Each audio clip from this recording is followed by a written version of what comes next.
Welcome back. You're watching this special edition on Heritage Day of SA Today.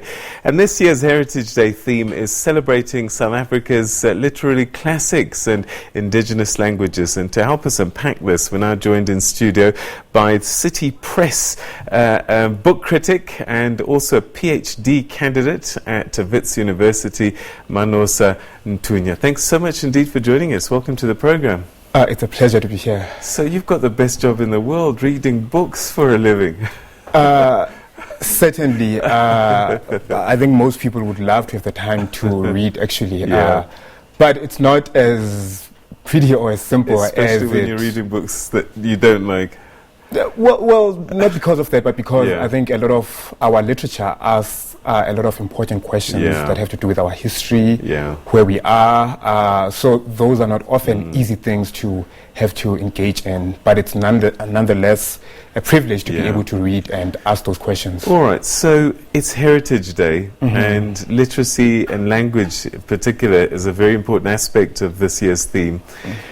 And I just wonder, as someone who studies books and studies literature, how important is literature when we start to think about things like heritage and culture? It's extremely important. Yeah. In fact, one cannot speak of where the continent is today without thinking about art, about literature, but most importantly about the question of language. It's a debate that has a long history, and within our continent, for instance, Ngugi wa Thiong'o and Chinua Achebe had a long debate about what kind of language should be used in an African context after decolonization in order to preserve our heritage and our culture. So it's an ongoing debate, and I think that South Africa is certainly not insulated. In fact, we are, I think, at the moment dealing with those questions of language, of heritage, of what we keep from our past and how we narrate the story of our history and of our present.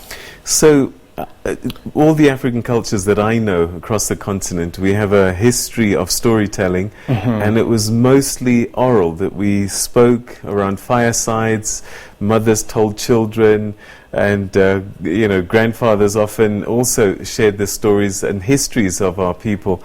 And I just wonder where the disruption came so that we lost this, and how do we start to bring back the telling of those stories, especially in a modern society?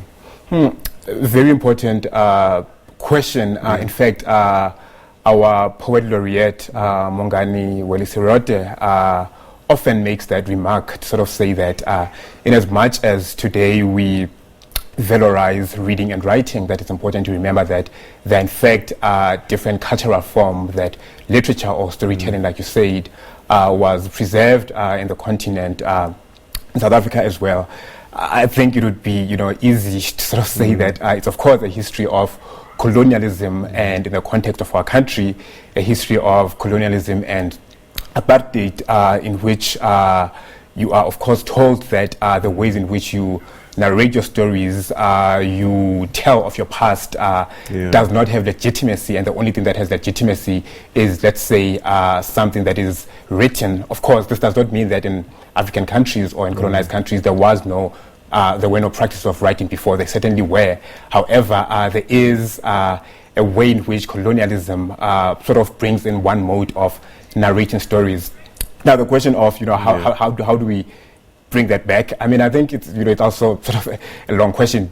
Do we want to? And secondly, most importantly, we should also not assume that just because some of us live in urban areas that in other places storytelling does not continue. I think it continues.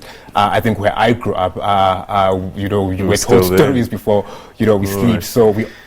Okay, so literature, one of the challenges that we have in the continent, and I think worldwide actually, to be honest with you, is that maybe we're not reading enough.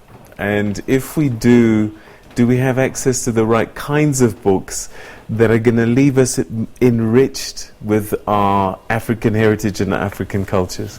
An important question. I mean, I suppose, right, one would also have to say, I mean, are we not reading enough? I mean, some people could disagree and say that with the advent of social media, a lot more people are in fact reading much more than they would have done before, because I mean, when you're on Twitter or you're on Facebook, it's constantly reading. But of course, the question that you're posing is the correct one. Are we reading the sort of, the right things that can make us aware of our history, where we come from, and the important questions that should be asked today? I suppose one would then have to deal with a whole host of factors, such as are books available for most people, because we know that in our country books are extremely expensive. But also, what has technology done to our reading of books? Is it as simple for many people to, I don't know, switch off your Facebook and say, I'll read a novel for 3 hours? So many. Do you know what? You've got some books in front of you, and I wonder if you could just grab them, and also kind of, you've chosen them because these are classics that you think are important. If you could just go through them very briefly, which books you've picked up and why? The first one that I picked up is Bessie Head. It's called Maru. It was written in the mid-1950s. I think a lot of people encountered the work of Bessie Head in high school. I certainly read this book in high school. She's an extraordinary author. She lived in South Africa and then moved to Botswana. And in much of her writing, she reflects on questions of race, gender, tribalism, and the ways in which, I suppose, people, especially women in a context, have to struggle in patriarchal societies. So that's an important book, you think, for us to read. What's the next one that you've got? It is Chimamanda Ngozi Adichie's Half of a Yellow Sun. This is certainly my favorite Chimamanda Ngozi Adichie book. In it, she explores the Biafran War. And this is a Nigerian author. The Nigerian author, I mean, she's extremely well known. In fact, I would argue that in contemporary literature, the most popular African writer. She explores the Biafran War, its consequences, and how it continues to resonate in Nigeria today. Wow, and your last one? And my last book is actually a very contemporary book Hunger Eats a Man by Nkosi Nati Sithole.